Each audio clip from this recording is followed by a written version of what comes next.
झूठ किसी को नहीं। धोखा दिया मुझे तुमने, ऐसे बोलते हैं हम लोग। अच्छा, अभिमान किसको प्रिय है? मेरे ख्याल से किसी को नहीं, यहाँ तक कि आपके बच्चे को भी नहीं, पति को भी नहीं, पत्नी को भी नहीं, गुरु को भी नहीं, यहाँ तक कि गुरु का अभिमान, हाँ, शिष्य को भी प्रिय नहीं होता। इसका मतलब देयर आर थिंग्स जो सबके हृदय में कॉमन है।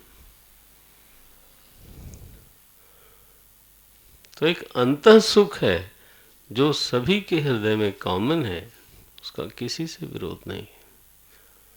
और इसलिए जब गोस्वामी जी बोलते हैं स्वांतः सुखाय, मैंने तो अपने सुख के लिए लिखना है, आप जरा सोचो, लिखा तो उन्होंने अपने सुख के लिए, लेकिन रामचरितमानस सर्वांतः सुख का साधन बना। आज इसका विस्तार देखो आप, कितने देशों में रामचरितमानस पढ़ा जाता है। मैं एक बार बेंगलोर गया, रामचरितमानस पर ही एक क्लास लेनी थी, गुरुजी का नेशनल कैंप था। तो रामचरितमानस पढ़ने के लिए उनको हिंदी सीखना है। हिंदी से कोई प्रेम नहीं, लेकिन मानस से तो प्रेम है, ऐसे बोलते हैं। मैं एक बार सुरेंद्र नगर में था, गुजरात में, तो दो बच्चे वो संगीत सीखना चाहते थे और सीखा हुआ था काफ़ी, केवल चौपाइयों को गाने के लिए, और कोई नहीं, कुछ नहीं गाते थे, केवल चौपाई गाते थे। तो जो स्वांतः सुख था वो असल में बना क्या, सर्वांतः सुख का साधन बना। परमात्मा करे हमारे सुख का भी साधन बने, परमात्मा करे हमारी भी वाणी, हाँ, निर्मल हो, हृदय स्वच्छ हो, और परमात्मा करे कथा के जरिए हमारे हृदय में भी भगवान के बारे में एटलीस्ट पहले से बेहतर जानकारी हो सके, प्रबोध जागे, निर्मल ज्ञान की उत्पत्ति होवे। ये प्रयोजन त्रय को लेकर के रामचरितमानस की प्रवृत्ति हुई।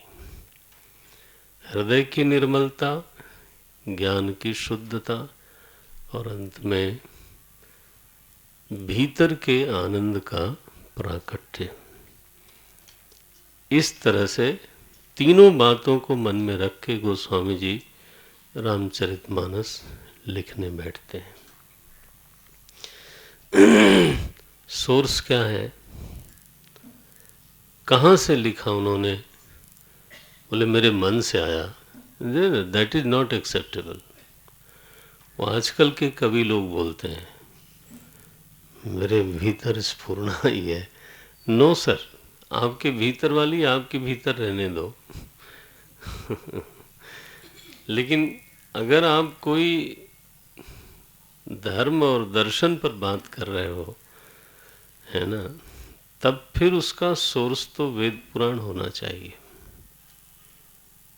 तब उसका जो स्रोत है वो प्रामाणिक होना चाहिए। आपका मन प्रामाणिक है ये दावा आप कर सकते हो? कितनी बातें आपके मन को अच्छी लगी बचपन में, जवानी में अच्छी नहीं लगी, जवानी में अच्छी लगी, थोड़ा उम्र होने पर अच्छी नहीं लगी। आपका मन प्रामाणिक है? कहाँ प्रामाणिक है? बहुत सारी हमारी मान्यताएं 5 साल पहले कुछ और थी, अब हमने बदल दिया। मैंने जब तक ट्रैवलिंग बहुत नहीं करी थी तब तक कुछ मेरी फिक्स मान्यताएं थी। आज महाराज लगभग पूरे देश में घूमने से वो लगता है कि सब लोकल बातें हैं, ये कोई सनातन बात नहीं है। आपका मन खराब ना हो। अभी मैं पूना में था, तो युवा केंद्र वालों के साथ बात हो रही थी, तो शाम को ऐसा क्वेश्चन आंसर होता था एक बच्चे ने ऐसा सवाल किया कि यूनिवर्सल रिलीजन क्या हो सकता है। तो उसका मतलब तो मैं समझ गया, लेकिन मैंने कहा चला इसको जरा और खोलो।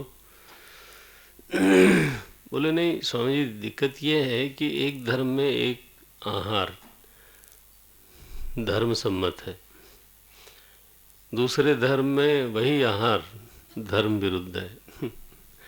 एक पहनावा धर्म सम्मत है, दूसरा पहनावा धर्म विरुद्ध है। आफ्टर ऑल पूरी ह्यूमैनिटी एक है एक प्लानेट पर।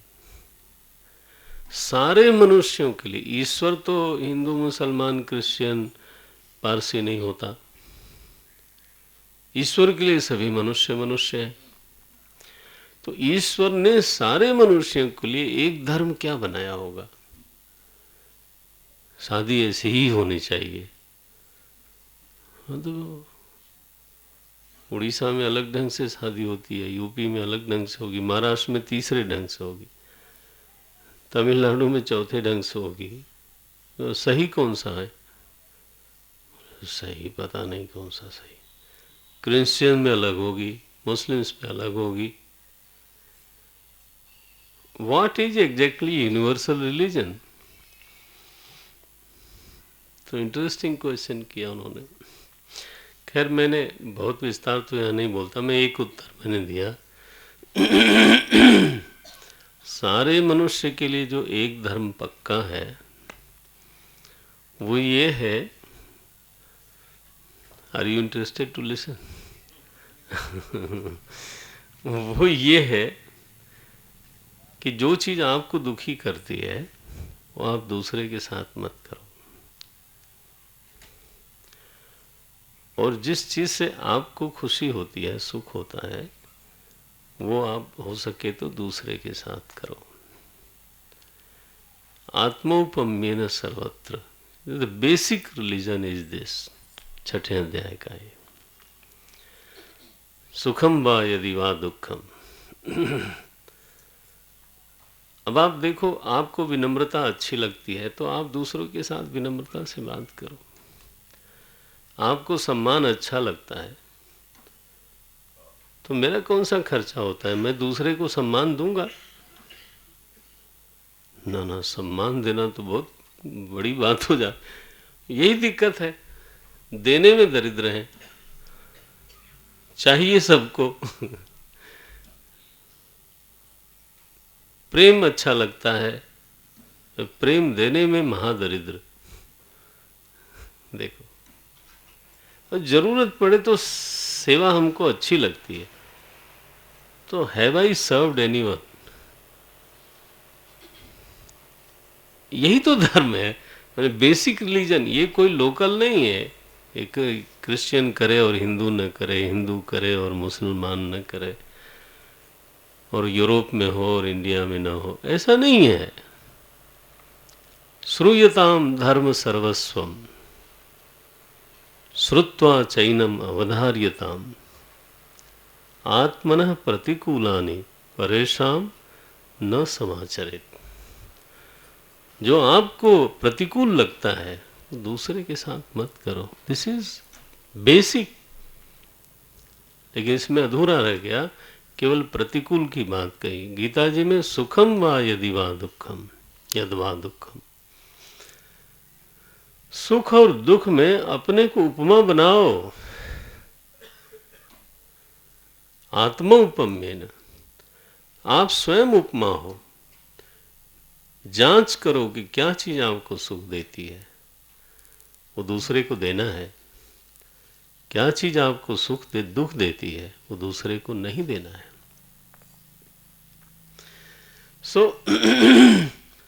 जब हम धर्म की बात करें तो थोड़ा व्यापक करें। मान्यताएं बनती रहती हैं हमारे मन में, कई बार जानबूझ के, कई बार अनजाने में, और समय के बाद वो टूटती भी रहती हैं। मेरा मन प्रामाणिक कहाँ हुआ?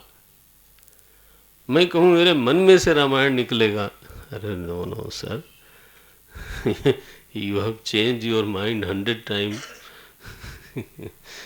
ऐसे मन में से निकलेगा तो Ramayan will change 100 time. No no no no. इसलिए गोस्वामी जी ने लिखा नाना पुराण, ये 7वां श्लोक है मंगलाचरण का। नाना, this is the source of Ramayan, खुद ही बोलते हैं। अच्छा, जिन लोग पास रामायण होगा ना तो वो भरसक घर से लेके आए तो मैं कभी कभी उद्धृत करूँगा, पाठ करूँगा। गोस्वामी ने लिखा नाना पुराण निगमागम सम्मतम यत्। गोस्वामी जी का अध्ययन देखिए। नाना पुराण, निगम, निगम माने वेद होता है, आगम माने परंपरा होती है। आगम जो है ना वो जैसे जैनागम है, शैवागम है, वैष्णवागम है, बौद्धागम है, परंपरा से जो ज्ञान आया उसको बोलते हैं आगम। गोस्वामी जी कहते हैं मैंने तीनों देखा है, पुराण भी, वेद भी, आगम भी। नाना पुराण निगमागम सम्मतम यद रामायणे निगदितम। और वाल्मीकि रामायण, अध्यात्म रामायण में जो कुछ कहा गया है, क्वचित अन्यतोपि, और जो मेरा और अध्ययन है उसको मिला करके अपने भीतरी सुख को प्रकट करने के लिए तुलसीदास जी कहते हैं मैं रघुनाथ की गाथा को, जो अति मंजुल है, उस प्रभु की कथा को विस्तार देना चाहता हूँ। सो गोस्वामी जी ने अपनी बात कही। अब हम अगले सत्र में आगे कथा को आगे बढ़ाएंगे शुरू से। ये पृष्ठभूमि मन में रह जाए तो शायद लाभ देगी। आज मैंने जो चर्चा करी उसमें एक तो रामायण शब्द बना कैसे, सबसे पहले वही चर्चा हमने करी। रामायण इतिहास है,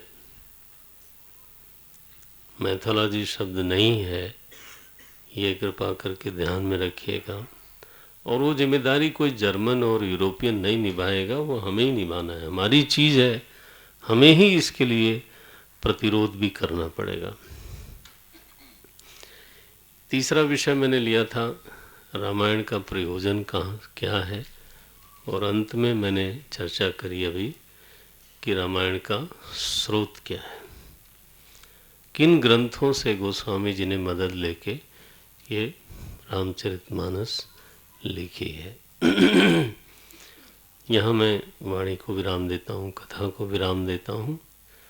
6:30 बजे से हम लोग फिर यहाँ एकत्रित होंगे, और जिनके पास रामचरितमानस की पुस्तिका हो, पुस्तक हो, वो लेके आवे तो ज़्यादा सुखद रहेगा।